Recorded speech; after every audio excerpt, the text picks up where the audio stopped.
So, life is good. Feel like in general, like I don't have much to complain about. Things were tough, I think, in the strict part of lockdown, in a sense that I was worried about a lot of things, especially regarding business. And, I was worried about other people and the general health and safety of the nation. But I think now that things have kind of eased up, I've been good. Like I've been back to work. Like things have been busy again in terms of shoots, except we have all this like new protocol to follow. I'm enjoying having meetings at home, staying with my girlfriend and my dogs. It's been a lot more chill. Only because I don't have to go out so much or worry about traffic anymore. Maybe we can talk about life before. Like the highlights, the highlight reel of your life. Maybe you can talk about it, the highs, the lows, the learnings. Let's just whatever comes to mind. You don't need to think about it too much. Obviously, I'm Sarie. Hello. And Nikki, we've known each other since we were kids. Yep. Like, I was probably grade school when I met Nikki. I was high school, yeah. And I grew up with a pretty rough childhood. I would say rough in the sense that there were a lot of times where my parents were busy being babies and were absent. They had me kasi when they were young. So that was actually one of the situations where I met Nikki. Nikki and I met in rehab because our dads were in together. And like every Sunday we would visit our folks. And yeah, it was just kind of a sad thing to deal with growing up. Yeah, I think a lot of my emo days were primarily because of having to go through those kinds of experiences before. Feeling like you need to be strong all the time when, your world, of course, as a child is... For sure.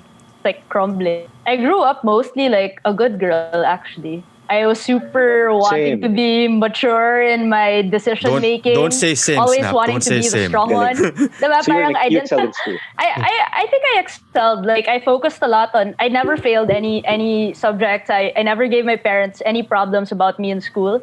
I was consistently into sports. So I was in the varsity like high school to college, and I really like threw all my energy into sports and like creative activities. Like I was in a band before as well in high school. I loved taking pictures. Like I loved writing, reading books. Like I kind of fell into art, I guess, and relating to kind of dark things or dark literature, kind of gory movies, just to take the reality out of me.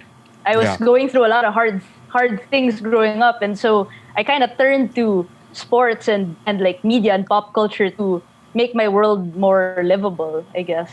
Yeah, no, for and sure, so, for sure. Diba? So that was the early days. And then college, played sports pa rin, graduated, and didn't talk to Nikki for a long time again, but suddenly reconnected when I was working in advertising. Because Nikki and I both have communications degrees, except I went to LaSalle for comm, and I know Nikki went to Ateneo. Yep. And we reconnected because he was in WID. And I was working in Ogilvy, an ad agency at the time, as like a copywriter and an art director. But I really wanted to be a director. And Nikki was already a director at the time when we reconnected. So yeah, I would freelance with you. Next, you would give me my cameraman projects. I was a shooter. We were all shooters then. Aaron, Sasha, Judd, Sam, all of you guys, you know who you are. We all started Fox. We all started with the Fox project. So yun, parang, so highlight reel of my life. So I was working in advertising for like 8 months. I wanted to be there in a year, but I guess the calling to do filmmaking as a director or commercial work as a director was so much stronger that Nikki gave me enough projects to survive on as a freelancer. So yeah, I quit my job and then we started working together a lot, even before Seabiscuit existed. Exactly. And then, so I was still a super good girl at the time, like focusing on work. Like we were so into the hustle and getting more clients. Eventually, we started Seabiscuit together because, we got along. And then, hustle talaga tayo no, Nix. Yeah, we did everything. Messenger, director, producer, everything. Everything talaga. Even editor sometimes. Editor too. Yeah. Talent, everything. Management, HR. Yep. Lahat.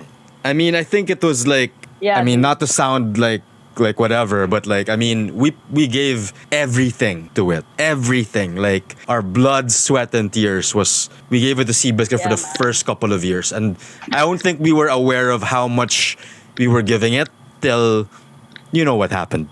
I mean the didn't shit know. storm that happened after was really Yeah. really like I mean for both of us it was really a difficult time talaga, diba? But I'm curious to hear about Yeah. in hindsight what was that experience For like sure. for you, you know, the difficulty, because it was great. Seabiscuit did well until it got to the point when Yeah. things started getting complicated. Yeah. I think when you're young and you know it's crazy now when I think of it, no. I was Seabiscuit, dude. Like think about that. Yeah, Like we were you're like Seabiscuit. a kid, Yeah. right? Like you at least on me, like I was a kid with a company basically. And Yeah. you know, we gave so much into it just because that expectation of running a business and how things were done in the past were so ingrained and programmed in us that we completely let our, I guess it felt selfish to have our own dreams and goals that did not align Yeah. with what Yeah. the company or the idea of the company was. Exactly. So because we gave everything we had to it, to the point of sacrificing a lot of things we personally wanted for ourselves, you know, it kind of bit us in the butt in the end. Like Yeah, it did.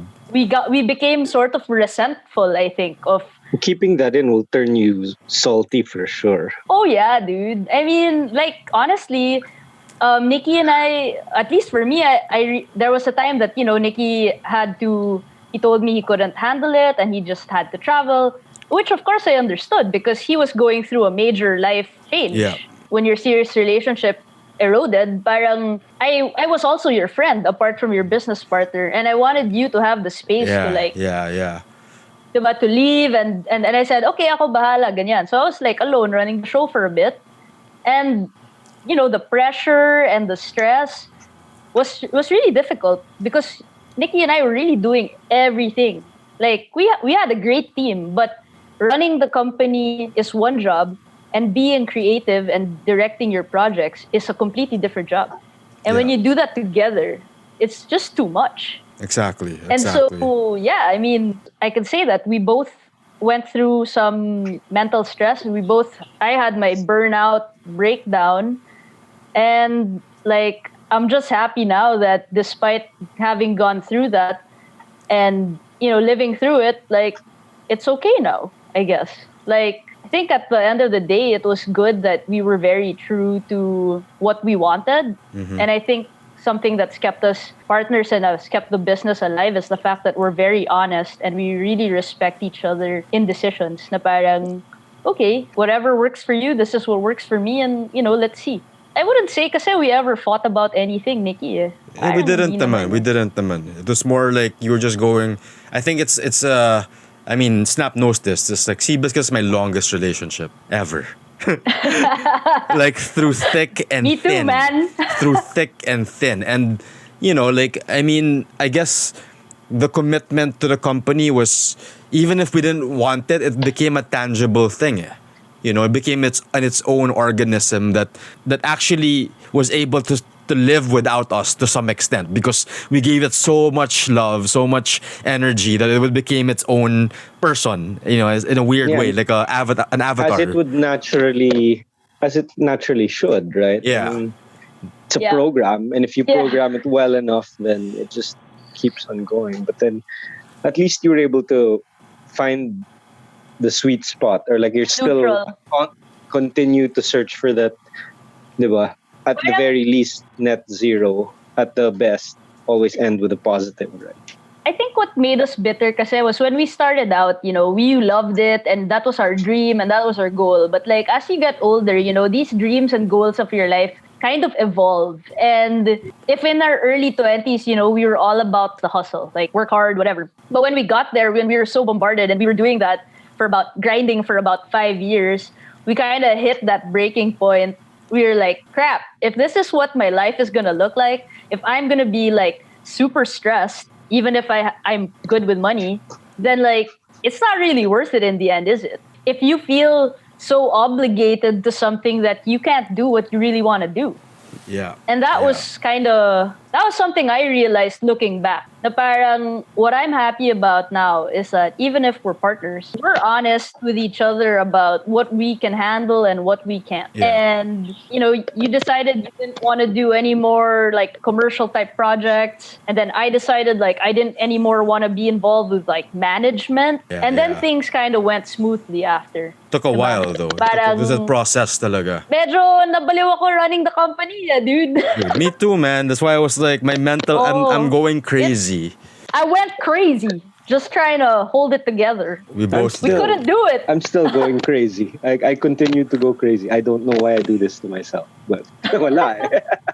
But Snap, you know Diba? your why though. Your why is clear That's kasi. it. Yeah. That's why that's a good No doubt. motivation. Eh. And I mean like to connect the why. I mean like I'll be honest, I've only been teaching for 3 years. And Snap and Sarie, you know this. Like I tell you this, like I feel like I'm a one-man yoga studio. Like Yeah. it is stressful, especially you're a tech guy now with like the pandemic. You're remote working, and it is. But at the end of the day, it's like I know that I'm helping people. I know that the suffering is. It's part of it. You gotta choose what you're willing to suffer for, because it's always gonna be there. Like if you become an artist and you paint, of course you're gonna need to churning out work. No matter, there's a discipline to it, and parang you can't.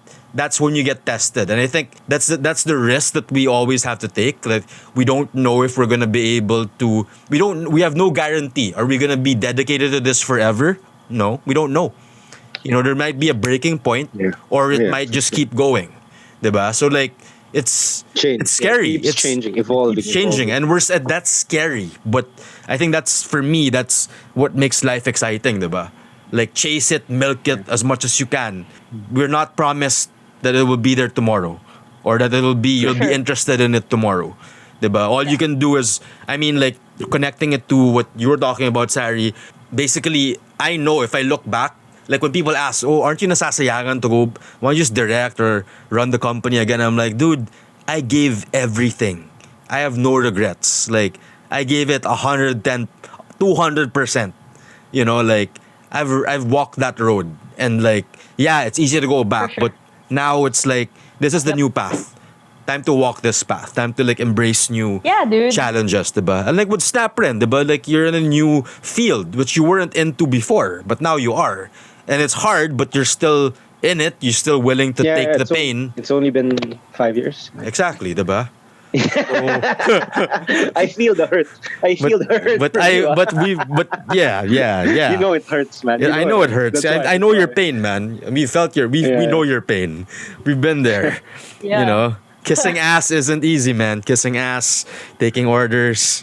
That's your buy-in. It is part of it. I mean, it's not easy to make money. Not not everyone easy. can be Kim Kardashian. And I'm sure even Kim is Kim. Yeah. I'm sure even Kim has her challenges. Like, diba? Yeah. Iba-iba lang yan. Iba-iba lang. Yeah. I mean, man, not everyone can get big after some porn video of her leaks, man. Like, she's She lucky. followed the Paris Hilton model, so given the probability set, they probably knew that it would just amplify her. Yeah. And then the sound porno bites. video leaks, and then she's Yeah. a reality star, and now she's the wife of Kanye, and everything is a billionaire, it's a billionaire path laid out for Yeah, her. causality for sure. No, it's really, I really yeah. think it's your motivation kasi talaga. I mean, like, I remember before Snap and Sarie, you know this. Like, when you're in it, like, you don't really feel the pain. But when you're starting to detach from it, that's when you start to feel the stress. The annoyance, the burnout, like, it's really, it's a strange thing, but it's, you can't, It's when it gets repetitive, I think. That's why the creative work is fun. Kasi each shoot can be like a different thing altogether. Even if the moving parts are the same, whatever you're working on can totally different, right? So if you're like your day to day, something is changing all the time, you can kind of stay motivated because the continuous growth model is good for motivating people to stay on the path. No, parang for me naman, it's like, I think what got me sad or what got me into my lowest state with the business was feeling stuck. And That's it. I think a lot of people, especially like in creative fields or actually in any field whatsoever, will get to a point, especially like in their mid-age that they feel like very stuck in their patterns or very stuck in the life that they thought they wanted. But That's it. right, Yeah, but go ahead. like something I learned from like taking a back seat for a bit, I had to stop working for 8 months and I had a lot of thinking to do. And something I learned from that is that when you're stuck, it's not real. Like you have a choice all the time to to choose what you want to do and what makes you happy. Like Nikki, like I'm really proud of Nikki, even if we're business partners and he used to be a director with me and we would co-direct and work on a lot of cool projects together. I didn't I'm super happy that he decided that he didn't want that anymore and found something else to kind of focus his energies on. You know what I mean? Yung parang Yeah. when you're Yeah. stuck, you're not forced to be in that That's exactly it. in that It's a place. self-limiting belief. talaga. Yeah, exactly. And a lot of people have that like sort of self-limiting belief. But like, And I Nikki and mean, I were talking about exactly this just Yeah. in parallel to a different topic. Diba? Yeah, Nalala yeah, mo yun? yeah, Like yeah, what you're yeah, saying. Yeah, Sobrang yeah. pareho eh. Yep. Iba lang yung application. Pero But I don't want all of us to sound like condescending sobrang pareho. bitches. But like, I'll put it into, I mean, you're right. Absolutely right. Both of you. But it's true. But it was really hard. I mean, like, you knew this. I was shuffling back and forth. I would take projects because, like, I felt like the money was great. I mean, internally, I felt so conflicted because, like, there was one side thinking, like, you're so blessed because you already have your own company, you have your own time, you're living your dream, all that stuff. You're Yeah. stable na. And I'm like, fuck, like, what am I supposed to do? Like, parang, like, people would tell me, like, yeah, direct and then just teach on the side. But, like, in hindsight, looking back at it, if it's not a fuck yes, then that's it. If it's a fuck, that's already the signal, that you gotta try something new, diba? And that was for me. Like, parang there was always like, but this sucks, man, I gotta do this. Oh, when all you have is like, again, I'm gonna quote Sir Mox, my teacher in high school. Kung gusto, maraming No, paraan. man. Here we go. Kung ayaw, maraming dahilan. Buckle up. But fuck, it's Dahilan. true, man. Oh, yeah. It's fucking true, though. Fucking Super. true. Si New Radicals. He's a fucking New Radical. Yep. parang the burnout is real. Like when you're, when like I'm 31, but I feel like because I went through a severe mental kind of breakdown and then an awakening after, I somehow feel like I've learned a lot and I've grown from the experience. Parang I was lucky enough to have a timeout thanks to Nikki and Mauro. Diba? Parang I was lucky enough to not be involved at all in the business. Like when I burnt out, I was benched. Like they were like, okay, nothing, we can't talk about Seabiscuit and you can't be involved for like X amount of time until the doctor says you're okay. So I was like, okay. Basically, my doctor told me that she said I wasn't allowed to have any stress in my life for a time. And to be quite honest, the company and, advertising as an industry in itself is very demanding and stressful. Having sat out for a bit, you realize, you realize things na parang your work isn't always your purpose and that you have to be a person first. Like you have to be an individual that's okay with yourself. And like before, kasi, when I had this dream to be a director and, when I was in school, it's like, I want to be in Cannes, like I want to win an Oscar. And you have all these like big dreams, as a kid. But then you get older and you think about what it takes to get to those dreams and you try. And I'm not telling people to like give up or like be lazy or not go after their dreams, right? But there's also a point in time where you decide that you want to be real with, like, if I chase these dreams, maybe I would not have time for anything else because I would just be too focused on those goals. Whereas now I like prioritizing myself. Like I want to play a video game rather than write a script, and I don't think that makes me a bad director. Yeah. Like, no, it's true. You gotta be real with yourself talaga. You just gotta be Self-care. real. Self-care. Yeah. Balance lang. Diba? Balance lang. Yeah. I feel like a lot of people kind of get pushed towards the edge, and it's a good thing to hustle, but not if it's gonna kill you. Exactly. Yeah. Or your overall happiness level is affected. Right? And I think, yeah, I mean, we've been there talaga. Like, we've been to a point of people telling us, sayang, or, you're kind of conditioned or brainwashed by media or maybe by the older generation that, by this age, you gotta be able to buy a house or you gotta be able to afford this and that. But who sets these boundaries ba? Like, who can dictate your life and your happiness? Just you and nobody else. And I think when you realize that, then you're completely fine. I used to, right before, like, I used to define my self-worth, for example, on whether I'm able to do a nice project or not. And I would toxically compare myself, let's say, to directors in my batch or in my generation. If I think their projects are nicer than mine, parang it would make me feel down about my abilities. Or now, hindi talaga. It's like I'm happy for them, and I'm happy that I get what I get, and I'm totally cool. Like, as long as I'm doing what I enjoy doing, it doesn't matter what anyone else does. That's my mindset nowadays. I think in general, like getting older, you kind of stop comparing or like living your life according to your expectations, I guess. Of when you're young, you grow up, you have so many kind of expectations on what are you gonna be like when you're 25? What are you gonna be like when you're 30? When you're younger, you get disappointed when you don't fulfill like such expectations of your life. Or like if something sad happens, you feel like you're a letdown. But at the end of the day, that's not true. Like my best experiences in life, I would say, I actually learned so much from the times that I was down. When I was experiencing like my mental health problems, I went through depression, like severe depression, and I went through mania, like really bad mania. So highs and lows, man. And Nix, you were there for me. Mm-hmm. And something I learned, even if that experience was super, I guess, magulo and super hassle for my friends, at the end of it, when I look back, I know who my real friends are. Parang what I got from that is that, people had my back. And despite being that Dr. Jekyll and Mr. Hyde, like weird personality I was when I was going through my breakdown, parang the lesson I got out of it was, number one, I know not to push myself so hard because you just can't. Like as a person, you gotta prioritize your mental health and your rest. You can't be too stressed. You just gotta be chill and happy. And number two, it makes you realize like, that who your real friends are and who the fake friends are. Kasi your fake friends are not gonna be there for you in times like that. Eh. And it's good to know, especially now that we're adults and we like prioritizing who we talk to, weeding Spend through time with, exactly. Parang weeding Filtering. through the nonsense, filtering. Like that's something I learned as I got older too. It's really important to filter. Same. And not be 100%. with toxic people. Parang you just don't want no bad vibes, no toxic energy around your space. It's very humbling talaga to go through such a difficult experience in your life. It's just probably the best thing that happened to me, dude.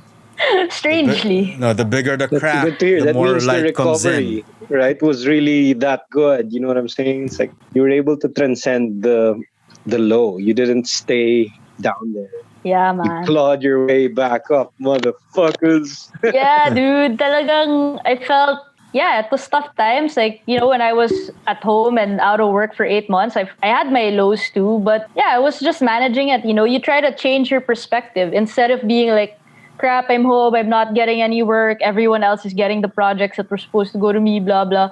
Instead of being like, boo-hoo, I'm so kawawa, you would also think like, hey, this is a good time to reconnect with what I love doing, the things I couldn't do when I was too busy. Like I was able to write a lot. I had so much free time. I actually got a new girlfriend at the time when I was on break. So I dated, I traveled, like I wrote a lot. I watched all the shows that I had no time to watch. It was a lot of me time and downtime. And I think, yeah, people should always be grateful for that opportunity. It is Not talaga. everyone can take a break when they need a Sure, break. for sure. But like I guess also like So I there. mean the value of I'm still seeing a therapist. It's been great. I think it's one of the best decisions I've ever made to constantly talk to a psychiatrist. I realize I don't vent as much. I realize I save all my venting for my psychiatrist because you pay her so you can vent to her. You need to unload. Yep. Parang I realize it's not healthy to unload on your friends or your family. And now I tell my friends and family, if they're starting to unload on me, hey, maybe you should start seeing a psychiatrist. Because all you need to do is pay them and they will listen to all of the things you want to get out of your chest. And, it's their job. They're trained to do that. It's Yeah, amazing. you don't spread bad vibes to the people that you love and enjoy. Para you just talk to your friends na lang about good things or fun things, and you don't kind of give that bad energy to anyone else. Exactly. And I think that's good. People don't realize, the words that you say to people, the things that you share. It's a ripple effect. Negative. If you share positive things, they absorb that. If you share negative, they absorb that as well. So parang, I think it's important to be mindful lang talaga about it. Kasi we've been there, being toxic and receiving and giving that toxicity. It's not healthy talaga. I know you doubt yourself to the point that you don't know what to say. Like you feel like so inadequate at everything you were once good at doing. You feel like you're super useless, and it's so hard bed talaga and difficult task. Seeing a therapist and getting help, I super recommend it as well. Like I'm seeing a therapist and I don't regret it. It's great. Yep, I think everyone with the same dilemma. Like I was honestly very resistant to like get help when I was feeling really down. But I think that's natural for people who are depressed and kind of don't accept it, I guess. They feel like, oh, this is just going to pass. But when it's already been like 1 month, 3 months, you got to try it out and be patient. And just be very patient. Very and open. Patient. Super. Yeah. Diba? It's a process. It's a long process. So you have to really... But that's the healing happens in being patient, in being frustrated. That's part of it. For sure. It's not an instant. We can't think that instantly you're gonna become better. Doesn't work that way. And it's like the older I get, like, do you guys remember, like, maybe in 2007, like, Britney Spears had like this super public meltdown? Yeah, she became a meme. Right? She's a meme now. She is a meme. And it's like the older I get, the more I can actually empathize and be like, shit, man, I feel so bad that this was all in the media, but I can totally fucking relate. Like here's this girl, she's super successful, like at the peak of her career, but she is just so hounded like by the pops and like everyone making stories about her and like everyone's just talking shit about her, and she just couldn't fucking take it anymore. She just wanted to fucking disappear, and that in itself, she definitely had some mental issues at the time, but I think she's better. I mean, I'm rooting for her. Like, I feel so sorry when I see like the plight of these celebrities, like even Lindsay Lohan, my favorite before. Diba? Parang a lot of child stars, man. They're in dark places, like Amanda Bynes. Miley also had her... Justin. Had her demons. Bieber. Justin Bieber, like, oh, it's on YouTube, man. Like, I feel like mental health is such a great thing to talk about because the more we talk about it, the less taboo it becomes for everyone else. Yeah. And I'm really happy to see that, like, people who are, like, say, in the mainstream are a lot more open about, expressing that, hey, they've been through something like that, or they've gotten help. Because then that convinces people na parang, like, before, diba dati, ay, bipolar yan. Parang, that used to be like, whoa, such a bad thing. Yeah. Like, oh, yuck, she's bipolar. Parang, oh, don't talk to her, ganyan. Yeah, but fuck, man, I can say now, it's like, I'm bipolar. Exactly. And I have friends, and I'm in a relationship. Like, I work, I go to work, I get shit done, but I also have this condition. And it's okay, man. Like, are you judging me?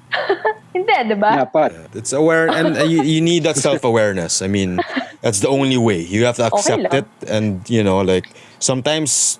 just keep it real. Don't hide it because there's nothing wrong with it. It's like that's it. That's the easiest way. I mean, come on. Like if you have like an injury, like you're gonna hide your injury because like you look weird. Like I mean, doesn't make sense. Cool. I guess like in light of being bipolar, let's say I can only think of great people who are also bipolar. Kanye West and Vincent Van Gogh. Like, these are accomplished people in the world. They may be a little strange. Like, some people may perceive them to be strange. I know they've said weird things. Like, I think Kanye's manic episode said he was going to run for president. David Chang is bipolar. But it's in his biography. It can be a gift and it can be a curse, but it's up to you. That's what my therapist told me. It's how you choose to deal with it. If you get help and take the right measures on yourself, and also creating that filter of not being around people who don't mess with your energy. Because there's some people who are just toxic. Like, that's just how they... That's true. It's not good to just expose yourself to that type of energy, I guess. Especially if you don't really vibe with them, why would you put yourself in that situation? And like when you're younger, like it happened to us too, Nick. Like you kind of throw yourselves into like the most random situations, and you don't necessarily surround yourself with the right people. Then you end up on a downward spiral. Versus again, getting help, hanging with your tribe, as cliche as that sounds, but that's really the way to go about it. But it's a journey. Dude. I mean, sometimes you need to go through the bad. Yeah. You got to make the It's a mistakes. fucking journey. I mean, you got to make the mistakes. If not, you will make those mistakes. So you can't hide from them. They're part to of make the mistakes early. like we did Make them the high mistakes school. early. So, high school, college. 27. Oh yeah, pero yung life Life was 20 mid-20s, yeah. Ako, dude, ganun. Mid-20s na ako. Like, I would say I was a good girl all throughout. When I hit 25, so I was a late bloomer. So when I hit 25, that was kind of when, like, the party stage happened. Like, experimental, became kind of full-on YOLO about things. Taking the experience. Taking the experience. I don't want to be arrested here, but, like... No, Experiencing a lot. Experiencing things talaga. Being open to life. Mine lasted for a decade. Or more, I think. Yeah, like what, 5 years? No regrets. I have zero regrets about how my life went and where it's taken. I regretted every single decision I made, and I regretted everything when I was depressed. But then now that I'm fine, it's like, I've made peace with my past, and I'm moving forward now, focusing on what's coming versus what's done. Exactly. That's it. Yeah. That's it. Be present. I mean, you can't change the past. You can't. The future, you do what you can. And, But yeah, Sarie, that was, thank you so much for sharing. Yeah, thanks. Solid. Yep, that's it.